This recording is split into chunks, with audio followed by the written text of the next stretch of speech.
Buenos dias, damas y caballeros. Yesterday, President Bongbong Marcos made a call and an appeal to the people, not to believe in fake news, and not to make fake news. Sabi niya, itong panahon na krisis, let us be cautious yung mga fake news na lumalabas. Clearly, he's referring to itong pagkalat ng mga balita. Una, na meron na daw nakakuha ng eroplano si Baste Duterte. Meron na daw nakahiram ng eroplano sa China para i-rescue itong mga stranded OFW sa Middle East countries affected by the ongoing war between the US and Israel and Iran. And many other countries kasi kumakalat na pati nga yung Diego Island ng Amerika at Britain binanata na nila. Meron pa rin sila mga intercontinental ballistic missile na pwede umaabot sa Berlin, sa Rome, Germany, and the Netherlands, many other European countries. So it's getting serious na nga. So kaya yun, ito si Pulong nagpadala na ng eroplano, and it all turned out to be false. Ngayon naman ito naka source out na daw ang Davao ng gasolina, mas cheaper gasoline through China or to Russia, na mga na ikine-claim nila mga si Xi Jinping at si Vladimir Putin, mga allies daw kasi ni Duterte. Although in reality ni isang salita wala ka narinig sa mga ito in favor of Duterte. Especially nung inaresto siya, wala ka narinig. Kumbaga nilaglag talaga ni Xi Jinping at ni Putin itong yung sinasabi nilang ally daw, si Duterte. So pero ganun pa rin yung mga fake news nila na malakas daw sa Russia kasi malaki rin yung oil supply ng Russia at hindi affected sa gaano sa kwan ngayon. Pero China affected sa shortage of oil supply. So yan, yun mga fake news nila. So marami naman naniniwala. Kaya nanawagan na ito si President Bongbong Marcos na wag paniwalaan yung mga ganyang klaseng news. Pero sa akin, itong panawagan niya ito just goes to show na mahina yung communication machinery ng Malacanang. Trillion ang budget nila, di ba? According to Montulfo, meron nga dyan sa time ng isang yung dating Secretary J. Ruiz na nawala daw yung 100 to 200 million ganon na budget sana para sa mga vloggers, nawala. At inamin naman daw, sabi ni Montulfo, inamin naman daw ni J. Ruiz at nagpasabi sa kanya na hindi daw yun daw kanya binalik niya, pero yung assistant niya babae, hindi na naibalik, kaya pareho sila natanggal.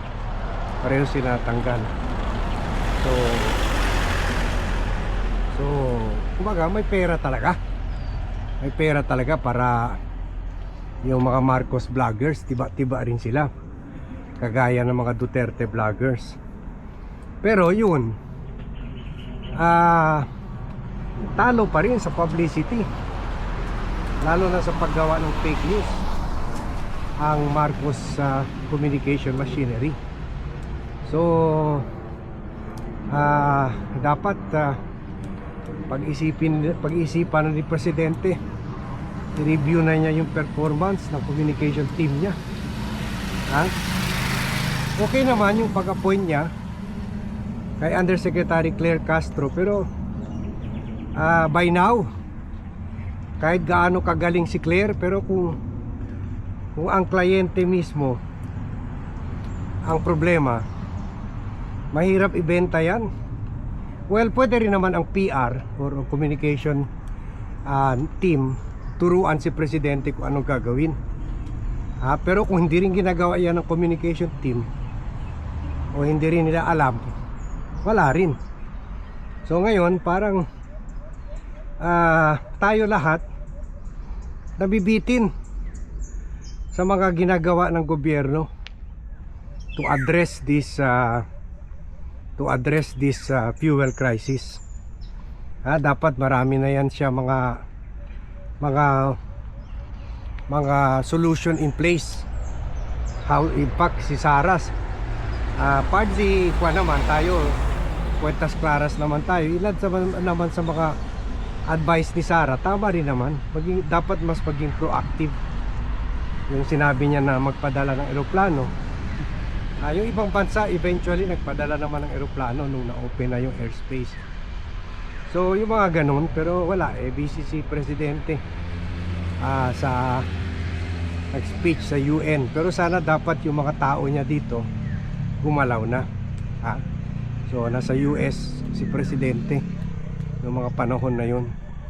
So we are concerned dito sa kapalpakan ng Malacanang communication team, kasi pwede itong gamitin na naman nila Sara na para sabihin indecisive ang Presidente. In fact marami na rin mga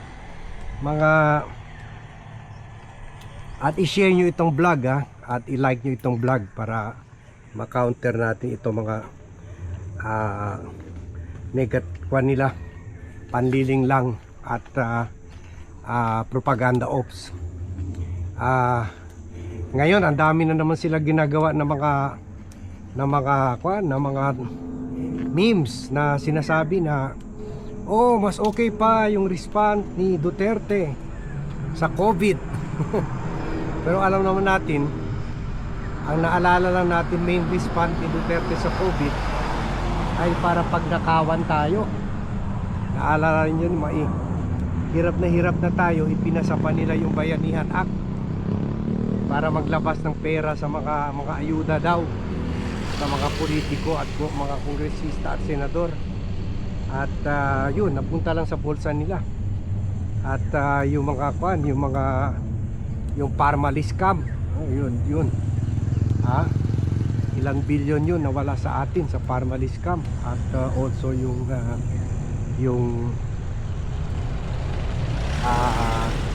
computer scam, 6 billion yun sa DepEd. At marami pang scam na nagawa nila in the name of COVID. Pero yun, ganun pa man, hindi yun ang pinapalabas nila yung kwan daw, yung proactive. That time hindi nga natin nakikita si Duterte. In fact isa sa mga ginawa niya, naghihirap na yung tao ay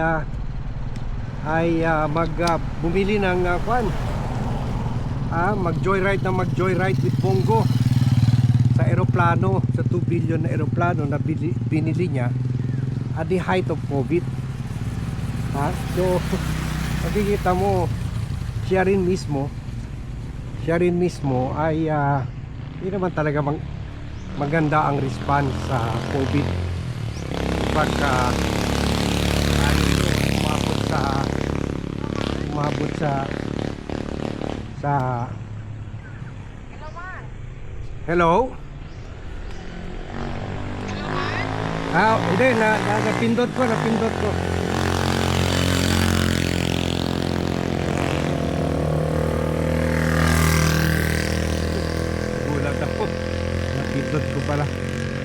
yung cellphone ko.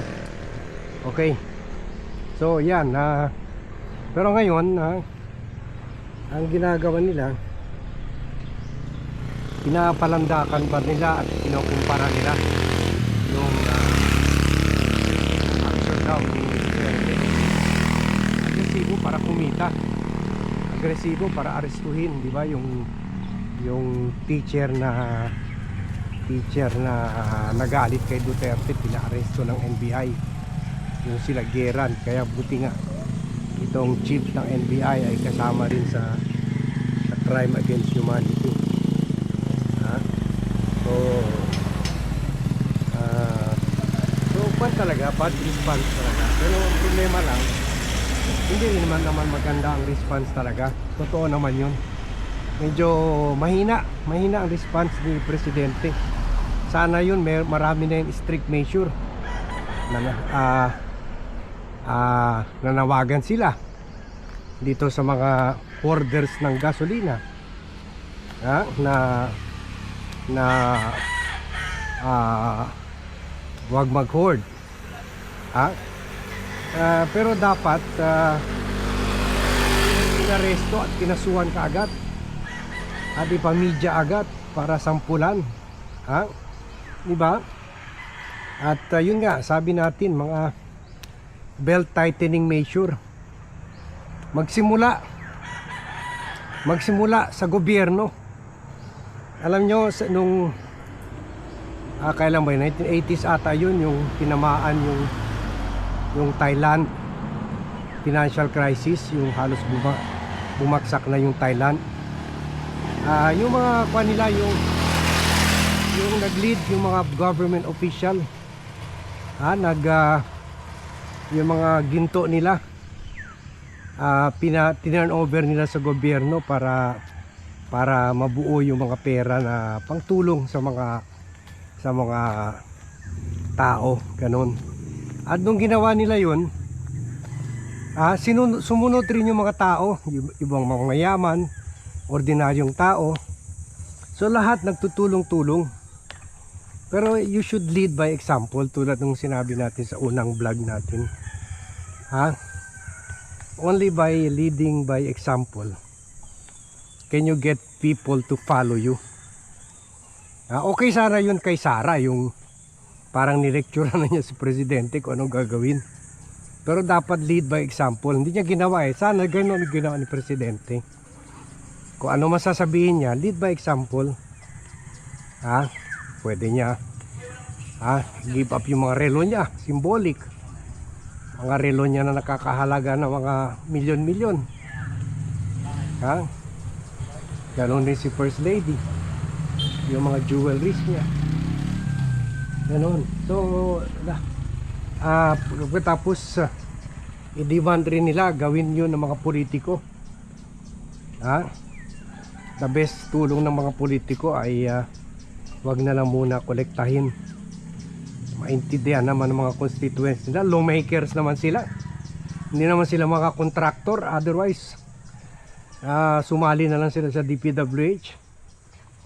So lawmaker naman sila, hindi na nila kailangan ng pork barrel. In fact, na-declare na ng Supreme Court na unconstitutional yung pork barrel. Pero tuloy-tuloy pa rin, in violation of the law, even sa Marcos administration. So ito talaga ang masaklap. So the hard reality sa atin lahat. Kaya yun, natatalo si President Bongbong Marcos sa propaganda war. Natatalo. Sabi nga namin ng mga communication theories, bad news travels faster than good news. So yung mga fake news ng mga PDS, mas tinatangkilik yung mga tao. Kaya Sara Duterte's may mga survey bayaran, pero generally they show one thing naman, na mataas pa rin yung survey rating ni Sara Duterte. Kasi magaling lang talaga yung communication arm nila kumpara dito kay President Bongbong Marcos.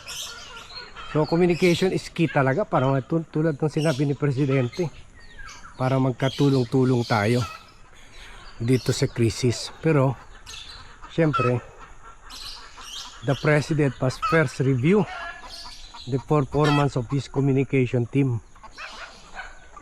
At siya mismo. Kasi a crisis can either destroy or build a leader.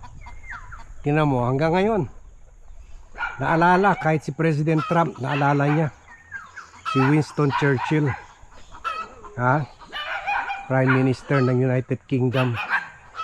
Muntik patalo na sana sila sa Germany, pero was able to convince the US to intervene and join the fight against Germany, Japan, and Italy ni Benito Mussolini, or Evil Axis. So dapat ganun rin si Presidente. He should take the lead in fighting this axis of evil na ngayon ay nandyan sa kampo ng mga Duterte. So sige, hanggang dito lang tayo. Patapos na rin yung almost 2 hours sa walk natin. Thank you very much for joining me in my morning walk, and see you in my next vlog.